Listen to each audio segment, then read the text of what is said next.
Selamat pagi anak-anak semuanya. Selamat pagi, Bu.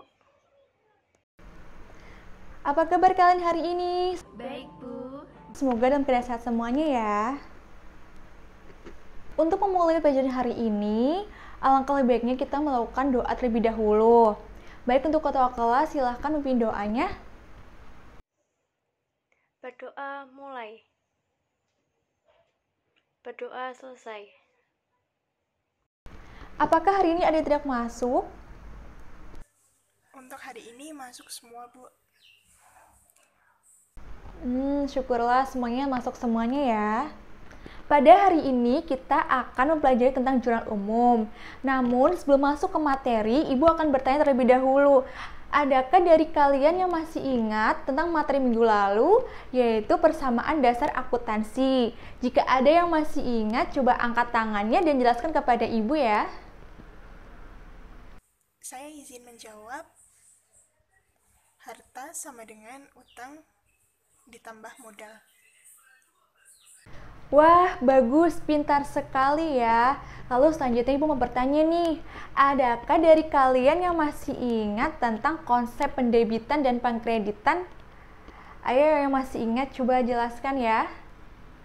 Iya Ibu, untuk harta itu di sisi bertambahnya itu di sisi debit, kemudian kalau berkurang itu akan berada di sisi kredit Ibu. Wah, bagus sekali ya. Ternyata kalian ini semuanya masih ingat dan sepertinya semuanya sudah paham ya tentang materi minggu lalu ini ya. Lah, dua materi ini akan mengantarkan kita ke materi baru yaitu jurnal umum.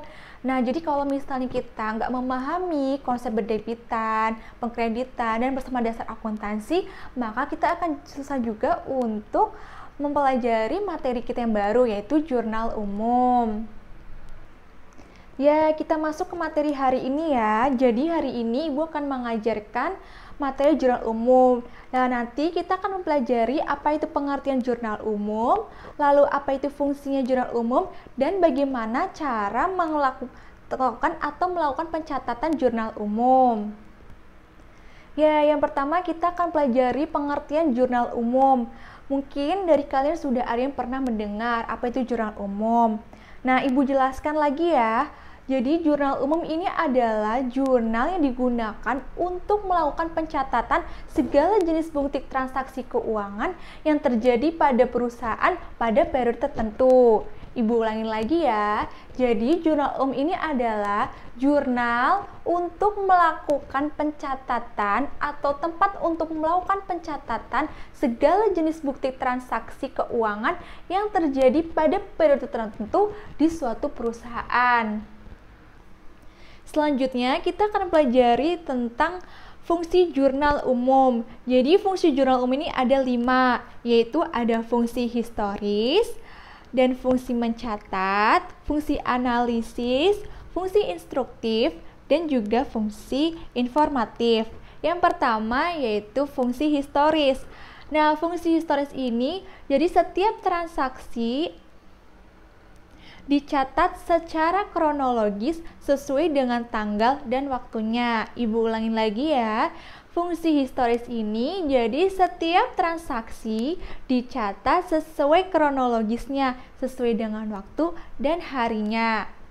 Kemudian fungsi yang kedua yaitu fungsi mencatat, yaitu melakukan pencatatan seluruh aktivitas transaksi yang terjadi pada periode tertentu. Jadi semuanya dicatat ya. Kemudian yang ketiga yaitu fungsi analisis, yaitu untuk menunjukkan bahwa suatu jurnal merupakan hasil analisis yang berwujud pada pendebitan maupun pengkreditan sejumlah akun yang terkait sesuai dengan nominalnya. Ibu ulangin lagi ya, fungsi analis ini menunjukkan bahwa suatu catatan jurnal merupakan hasil analisis berupa perwujudan dari pendebitan maupun pengkreditan sesuai dengan nominalnya. Fungsi yang keempat yaitu fungsi instruktif, sesuai dengan namanya yaitu berarti memerintahkan. Nah, fungsi instruktif ini yaitu catatan yang ada pada jurnal umum merupakan hasil perintah untuk melakukan pendebitan maupun pengkreditan sesuai dengan nominalnya. Ibu ulangin lagi, yaitu fungsi instruktif ini merupakan catatan yang ada pada jurnal umum merupakan hasil perintah untuk melakukan pendebitan maupun pengkreditan sesuai dengan nominalnya. Fungsi yang terakhir yaitu fungsi yang kelima adalah fungsi informatif. Fungsi informatif ini merupakan jurnal umum menyajikan informasi yang terkait tentang transaksi-transaksi yang terjadi pada perusahaan. Jadi fungsi informatif ini memberikan informasi transaksi-transaksi apa saja yang terjadi pada perusahaan tersebut. Nah, itu merupakan 5 fungsi dari jurnal umum, yaitu ada fungsi historis, fungsi mencatat, fungsi analisis, fungsi instruktif, dan yang terakhir adalah fungsi informatif. Selanjutnya, Ibu akan menjelaskan tentang cara pencatatan pada jurnal umum di perusahaan jasa. Di sini Ibu sudah memiliki contoh, yaitu pada CV Makmur. Nah, pada periode 30 April 2021. Transaksi yang pertama yaitu tanggal 3 April 2021, yaitu Tuan Ali menyetorkan modal awal untuk CV tersebut senilai 800 juta rupiah. Menanamkan modal awal, maka kasnya bertambah dan modal bertambah. Kasnya bertambah di sisi debit, yaitu senilai 800 juta rupiah, dan modal bertambah di sisi debit kredit senilai 800 juta rupiah. Kemudian transaksi yang kedua yaitu tanggal 8 April 2021, yaitu membayar sewa gedung untuk 1 tahun senilai 30 juta rupiah. Karena membayar sewa gedung untuk 1 tahun, berarti itu kan membayar sewa dibayar di muka ya. Nah, berarti ini sewa dia bayar di muka berada di sisi debit senilai 30 juta rupiah, lalu kasnya berkurang di sisi kredit senilai 30 juta rupiah karena sudah membayarkan untuk sewa selama 1 tahun. Selanjutnya, transaksinya yaitu Tuan Ali membeli perlengkapan untuk kantor senilai 10 juta rupiah. Maka pencatatannya yaitu perlengkapan bertambah di sisi debit yaitu senilai 10 juta rupiah, yang kemudian kasnya berkurang berada di sisi kredit senilai 10 juta rupiah. Dari penjelasan Ibu tersebut, adakah yang masih kurang jelas? Apabila masih kurang jelas, tolong angkat tangannya agar Ibu jelaskan kembali. Sudah jelas, Bu. Ya, apabila tidak ada yang mau bertanya dan merasa sudah paham semuanya, Ibu akan memberikan kuis lisan. Jadi, nanti apabila Ibu menunjuk salah satu dari kalian, langsung saja menjawab pertanyaan dari Ibu ya. Baik, Bu, siap.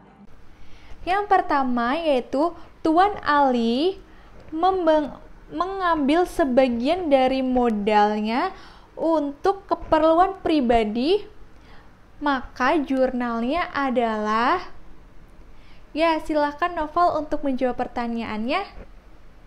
Jurnalnya adalah prive bertambah senilai 1 juta di debit dan berkurang senilai 1 juta di kredit. Ya baik, betul sekali jawabannya Novel, terima kasih ya. Selanjutnya yaitu Eni membeli peralatan senilai Rp500.000 untuk keperluan kantor. Maka pencatatan pada jurnalnya adalah, bagaimana Monica? Ayo dijawab. Peralatan bertambah di sisi debit senilai Rp500.000 dan juga kas berkurang di sisi kredit senilai Rp500.000. Wah, betul sekali jawabannya.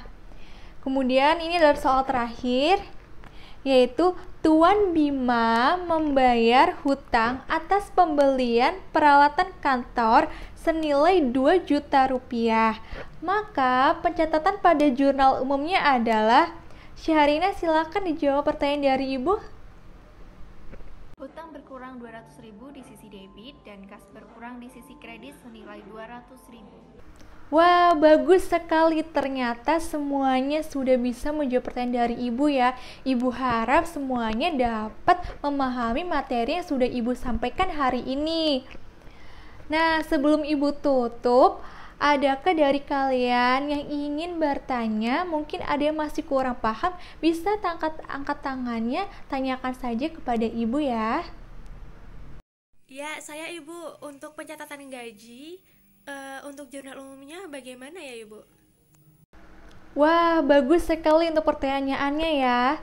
Jadi, untuk pencatatan pada jurnal umum yaitu gaji, kita analisis terlebih dahulu transaksinya. Apabila transaksinya masih baru mencatat atau memperhitungkan gaji, maka pencatatan pada jurnal umumnya yaitu beban gaji bertambah pada sisi debit, kemudian hutang bertambah pada sisi kredit. Karena masih belum melakukan pencatatan, berarti kita masih punya hutang. Nah, apabila transaksinya membayar gaji, maka yaitu jurnalnya adalah beban gaji pada kas. Nah, seperti itu. Apakah sudah paham? Baik Ibu, iya sudah jelas. Nah, apabila tidak ada yang mau bertanya lagi, maka Ibu akan benar-benar tutup pelajaran hari ini. Namun, sebelum Ibu tutup, Ibu akan merangkum pelajaran yang sudah kita pelajari hari ini. Jadi, hari ini kita sudah belajar tentang jurnal umum, yaitu tempat untuk melakukan pencatatan segala jenis bukti transaksi keuangan yang terjadi pada perusahaan pada periode tertentu. Nah, tadi kita juga sudah belajar fungsi dari jurnal umum. Ada fungsi historis, kemudian ada fungsi mencatat, fungsi analisis, fungsi instruktif, dan fungsi informatif. Nah, tadi kita juga sudah belajar bagaimana cara untuk membuat jurnal umum. Nah, yang paling harus kita pahami untuk mencatat pada jurnal umum ini, kita harus paham benar-benar atau kita bisa menganalisis transaksi tersebut agar saat kita menuliskan akunnya benar. Nah, begitu ya. Untuk menguatkan materi hari ini dan agar kalian lebih paham, Ibu akan memberikan PR. Nah, nanti kan Ibu sharing ke kalian semuanya. Dan Ibu juga akan membahas PR ini pada pertemuan selanjutnya. Jadi benar-benar harus dikerjakan ya. Nah, sekian yang dapat Ibu berikan. Semoga ilmunya bermanfaat untuk kalian semuanya. Apabila Ibu banyak salahnya, mohon dimaafkan. Selamat pagi dan tetap semangat untuk pelajaran berikutnya. Baik Bu, terima kasih.